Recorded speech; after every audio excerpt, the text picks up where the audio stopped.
کہ صاحب حلوہ کہاں سے ثابت ہے؟ بناتے ہیں نا حلوہ، سب بناتے ہیں، آپ بھی بناتے ہیں، ہم بھی بناتے ہیں، ثابت کہاں سے؟ کیوں بنایا جا رہا ہے؟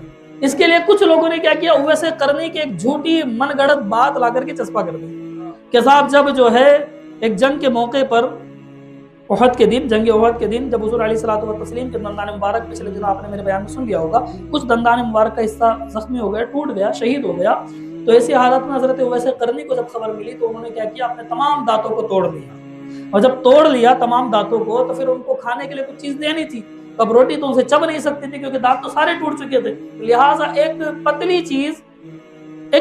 چیز بنائی گئی، اس پتلی چیز کو حلوہ کہا گیا، اور یہ حلوہ وہیں سے ثابت ہے۔ یہ من گھڑت بات ہے، جھوٹی بات ہے، کہیں ثابت نہیں، کسی کتاب میں نہیں لکھا، یہ ایسے ہی افواہ ہے جو پھیل رہی ہے، کوئی اس کا وجود نہیں۔ حلوہ ثابت کہاں سے؟ ہر چیز ثابت کرنا ضروری نہیں ہوتا، اب اس بات کو سمجھیں۔ دیکھیے، ایک شریعت وہ ہے جو منزل من السماء ہے، اللہ کی طرف سے نازل ہے، وہ احکام جو اللہ نے نازل کر دیے، حضور علیہ الصلوۃ والتسلیم کے زبان اقدس سے ہمیں سکھوا دیے، وہ شریعت ہے۔ کچھ چیزیں رواج ہوتی ہیں، ٹریڈیشن ہوتا ہے ہر علاقے کا۔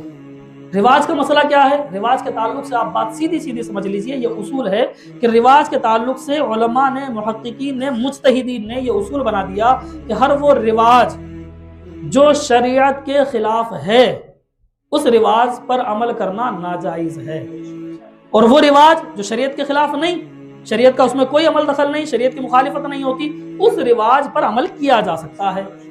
جیسا کہ ہمارے یہاں شادیوں کے اندر مختلف قسم کے کھانے بنائے جاتے ہیں، ثابت کر سکتا ہے کوئی کہ صاحب لڈو کہاں سے ثابت تھا، گلاب جامن کہاں سے ثابت ہے؟ ہو سکتا ہے ایسا؟ ممکن نہیں، مذاق والی بات نہیں، پر شریعت کا ایک اصول ضابطہ بتا رہا ہوں۔ کیا ہوتا ہے، حضور علیہ الصلوۃ والتسلیم کے دور کے اندر ولیمہ ہوتا تھا، اور ولیمے کے لیے کیا فرمایا حضور نے؟ ہر شخص ولیمہ کرے، حتیٰ کہ ایک بکری کا بچہ ہی ذبح کرے۔ تو بات تو گوشت کی ہوئی۔ صحرا پہننا ہمارے یہاں ایک رواج ہے، پہن سکتے ہیں، شریعت کے خلاف اس میں کچھ نہیں ہے، لہٰذا پہنا جا سکتا ہے۔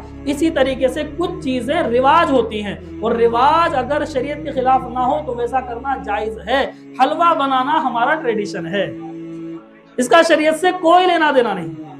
حلوہ بنانے کے اوپر ثواب مل سکتا ہے اگر بندہ اس نیت سے حلوہ بنائے کہ حلوہ اللہ کے رسول کو پسند تھا، اور میں اس کو جو ہے اللہ کے رسول کو پسند تھا، اور انشاءاللہ میں اس کو بنا رہا ہوں تو لوگوں کو صدقہ کروں گا تو ثواب ملے گا، لیکن اسے دین کا حصہ سمجھ کر کے، دین سمجھ کر کے بنانا درست نہیں ہے۔